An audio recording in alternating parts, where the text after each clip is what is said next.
कुरा भनेर खासमा हामीले बुझ्दाखेरि अब उहाँले पनि अब मलाई तपाईको छानबिनै गर्नुपर्छ भन्ने चाहिँ बरु अर्को आयोग बनाएर भए नि मलाई छानबिन गरियोस्, अझै कडासँग गरियोस् हैन। यसमा मलाई कुनै टेन्सन छैन हैन। मलाई फेरि अझै छानबिन गरोस्, बरु म दोषी छु भने अझै मलाई भित्र राखोस्। तर यो अहिले दोष लागिरहेको कुरा, तपाईको कति ठाउँमा मुद्दा लागिरहेको कुरा, तपाईको म अब 200 वर्षसम्म पनि यो मुद्दा लडेर भ्याउँदिन भन्ने कुरा चाहिँ उहाँले गर्नुभयो हैन।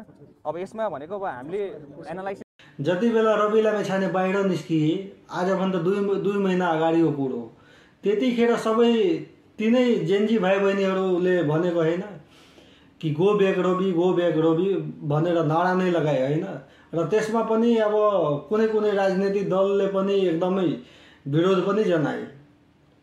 तर अहिले आएर चाहिँ अब ढिलै होस् तर जेन्जीहरूमा पनि अहिले चाहिँ बुद्धि पलाकै छ। किन यस्तो भन्नुपर्छ भने अब एउटा सुदन गुरुङको बारेमा मात्र मैले भन्न खोजेको होइन साथीहरू। उहाँ त जेन्जीमा पढ्नु पनि हुन्न र जेन्जीको अगुवाई पनि उहाँले गर्नु भएको थिएन। सबै जेन्जीको लिडरहरू लुकेर बसेको बेलामा चाहिँ उहाँ अगाडि आउनु भएको, आफ्नो हिम्मत देखाउनु भएको। तर म एउटा कुरो चाहिँ के भन्न चाहन्छु, अहिले नखु कारागारमा एकदमै लड्को नै लागेछ। जेन्जी होस् कि पत्रकार होस् कि नेता होस् के होस् भेट्ने कार्यक्रम एकदमै जस्तो कि त्यो नखु कारागार नभएर एउटा पार्टीको कार्यालय जस्तो अहिले भइसकेछ। अनि त्यसमा चाहिँ जेन्जीहरूले पनि अहिले चाहिँ अब ढिलै भयो पनि पछताउनु, राम्रोसँग पछताउनु भएको छ। र कतिपय जेन्जीहरूले पनि गएर भेट्नु भएको छ।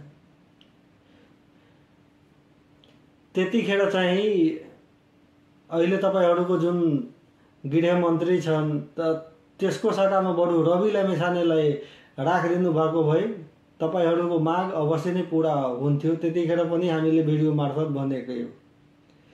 हस्, केही छैन, ढिलै भए पनि राम्रो छ। तपाईहरूको पनि सचेत भइ नै सक्यो होला, त्यसमा एकदमै राम्रो कुरो पनि हो।